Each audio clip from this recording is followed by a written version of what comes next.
कोकाटे यांनी मंत्रिपदाचा राजीनामा दिल्यामुळे एक जागा रिक्त झाली आहे। या जागेवर राष्ट्रवादी काँग्रेसमधील कोणत्या आमदाराला संधी मिळणार आणि अजितदादा कोणत्या नेत्याला कॅबिनेटमध्ये घेणार? धनंजय मुंडेसह अजून 5 जण मंत्रिपदाच्या शर्यतीत। बघूया संपूर्ण बातमी काय आहे। नमस्कार, मी वैशाली नागरे आपले स्वागत करते न्यूज 24 महाराष्ट्र लाईव्ह मध्ये। बनावट कागदपत्र दाखवून शासकीय कोट्यातली सदनिका लाटल्या प्रकरणी न्यायालयाने 2 वर्षाच्या कारावासाची शिक्षा सुनावलेले माजी मंत्री माणिकराव कोकाटे यांनी गुरुवारी आपल्या मंत्रिपदाचा राजीनामा दिला होता। माणिकराव कोकाटे हे राज्याचे क्रीडा मंत्री होते। यापूर्वी त्यांची कृषी मंत्री पदावरून उचलबांगडी झाली होती।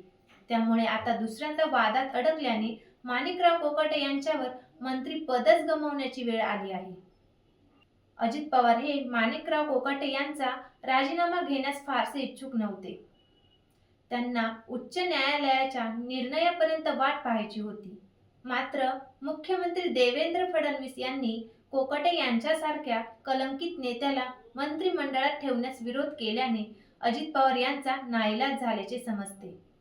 आता माणिकराव कोकाटे यांचे मंत्रिपद रिक्त झाल्याने त्या जागी कोणाची वर्णी लागणार याविषयी राजकीय वर्तुळात तर्कवितर्क लढवण्यास सुरुवात झाली आहे।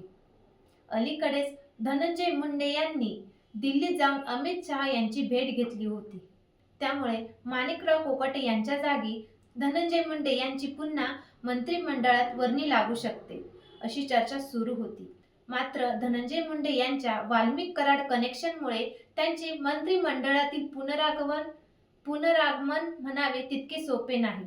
तरीही कोकाटेंच्या जागी मंत्रिपदासाठी धनंजय मुंडे हेच सगळ्यात फेवरेट मानले जात आहेत। परंतु अजित पवार ऐनवेळी जातीय समीकरण साधण्यासाठी वेगळा निर्णय घेण्याची शक्यता नाकारता येत नाही। माणिकराव कोकाटे यांच्या जागी नव्या मंत्र्याची नेमणूक जिल्हा परिषद निवडणुका संपल्यावरच केली जाईल असे सांगितले जात आहे।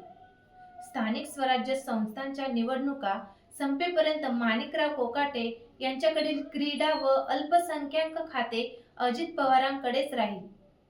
मंत्रिपद देताना अजित पवारांकडून जातीय समीकरण साधण्याचा प्रयत्न होण्याची शक्यता आहे। मंत्रिपदासाठी इच्छुक असलेल्यांमध्ये अनिल पाटील, धनंजय मुंडे, संजय बनसोडे यांचा समावेश आहे। परंतु दुसरीकडे अजित पवार मंत्रिमंडळात एखाद्या नव्या चेहऱ्याला संधी देणार का याविषयी चर्चा रंगली आहे।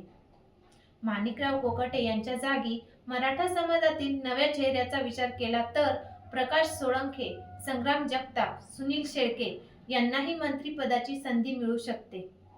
त्यामुळे आता अजित पवार नेमकं काय करणार याकडे सर्वांच्या नजरा लागल्या आहेत। तर तुमचे याबद्दल काय मत आहे हे आम्हाला कमेंट करून नक्की कळवा आणि व्हिडिओ आवडला असेल तर आमच्या चॅनलला लाईक, शेअर आणि सबस्क्राईब करायला विसरू नका। धन्यवाद।